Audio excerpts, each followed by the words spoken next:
Hey, everybody, and welcome back. You ready for another deep dive? I am. Well, let's do it. Today, we are going to be diving into something super interesting, something really powerful, and that's Romans 12.2. And, this verse, it's kind of like that hidden gem that we might have heard before.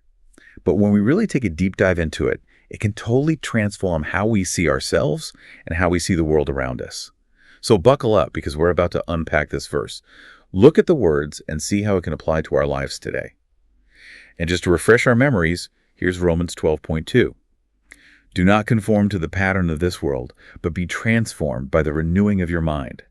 Then you will be able to test and approve what God's will is, his good, pleasing, and perfect will. Right. Yeah. Whoa, powerful stuff, right?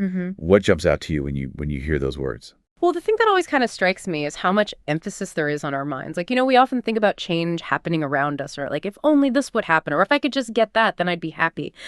But this verse, it flips the script. It's saying that real transformation, lasting change, it starts within. It starts with how we think, how we view the world, how we renew our minds. So it's not about waiting for the world to change around us. It's about changing ourselves from the inside out. Exactly. It's about recognizing the power of our thoughts and how those thoughts, they shape our actions, our beliefs, our entire lives. That makes me think about that idea of renewing our minds. What does that actually mean? It sounds pretty intense. Yeah, it's a continuous process, not a one-time thing, right? It's like every day we're bombarded with messages, ideas, influences from the world around us, whether it's the media, social media, even just conversations we have. And all of that, it seeps into our thinking. So renewing our minds, it's about being intentional about what we allow in.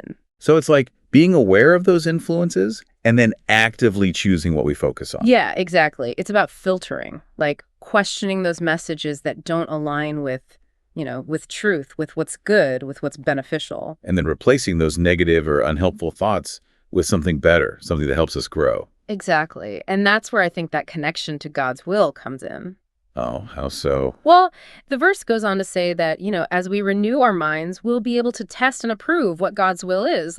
Our desires, they start to change. We start to want things that are in line with his good, pleasing, and perfect will. So it's like our desires become more aligned with what God wants for us, not just what we think we want. Exactly. It's like our whole perspective shifts. It's amazing how much power our minds really have, Yeah. When we change our thinking, it can change our whole lives. Absolutely. I love how this verse connects our minds to our actions, our desires, and ultimately to our ability to understand and live out God's will. It's such a powerful reminder that we're not just along for the ride.